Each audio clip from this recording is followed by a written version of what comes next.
so first of all, how did you do? It's kind of good. Well, it's not like, it's kind of a little bit like little problem.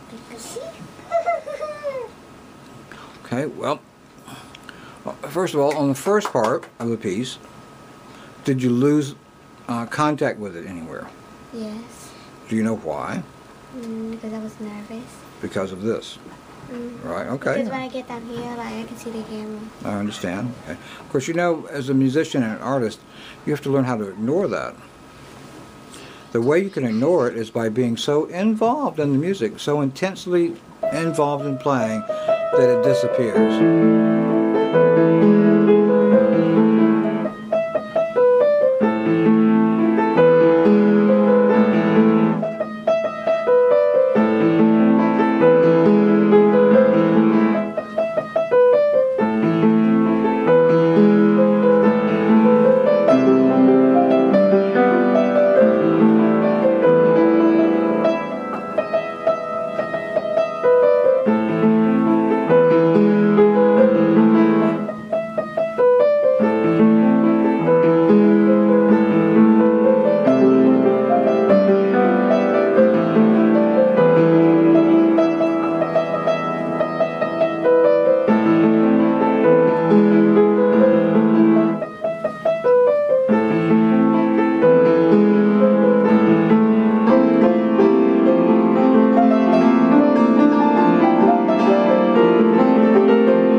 Okay, so how do you feel about that performance? It's better, but Better. I messed up on this part. Okay. I can So, play slow. all right. So, how much metronome work did you do on this piece this past week? Like each day, I do it once. Just one No, time. I did it once, but I keep turning it around. Okay. Did you start at slow enough speed? You have to start really slow, I right? start all the way down at 70 something, I think. Yeah, Okay. 60 something. Okay. All right. The place where you have all the E's going up. No, I mean it's more in the beginning of the piece. Yeah. Right there. When you have to cross your left hand over your right for the D sharp E, D sharp E. And then what comes after that? Yeah, that little part right there. If that little part is spoiled, then everything is spoiled. Try doing that without the pedal, slower first.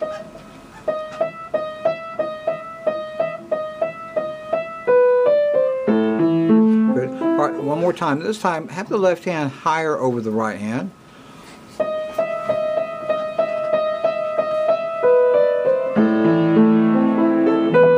Did that feel better? Yes.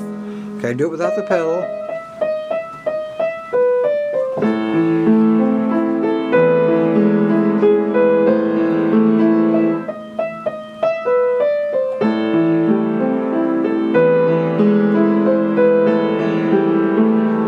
Okay, so, you know, at the head of this piece of music, in the original version of it, it's called urtext. So it's actually what comes down off of the autograph copy, off the copy of music that was in Beethoven's hand. At the heading, or tempo, he writes poco moto. 2 words. Poco means little, moto means motion. What does he mean by that? It's not going to be too fast or too slow. It's going to be normal. A little motion. It's supposed to be a tempo speed, right? A little motion. I think everybody plays this piece way too quickly. Because after all, who did he write this piece for? Elise. But her real name was? Therese. Therese Brunswick was her name. And she was the daughter of a doctor. I think it was Beethoven's doctor, because Beethoven at that particular time in his life was losing his hearing. So he went to all these different doctors, and of course doctors back then were quacks. Doctors back then didn't know about medicine. So they were all telling him to do all these things and nothing helped. I think if he'd lived today, they could have saved his hearing, but not them. So he was teaching Therese, I think this story is true, she was his student. She was 16 years old, He was in his late 20s, and he fell in love with her. She thought he was ugly and half crazy. Later on, that's what she told somebody. So he writes this piece of music for her, thinking that she will love the piece so much that she will be interested in him as a husband. Does it work? No. No, it doesn't work. So the only reason we remember her in history is because of Beethoven, right? So this is what I'm trying to tell you, is this piece is a love song. So if you play it too quickly, it has it doesn't have any emotion to it at all. And I think poco moto has something to do with not only the speed of the piece, but in the rubato. Do you remember what rubato means? No. It means the slowing up and speeding up of the tempo. Sometimes you'll get slower as you come to the end of a part, and then you might speed up after it. And I think he wants you to do a little bit of that in this piece. All right? Yes.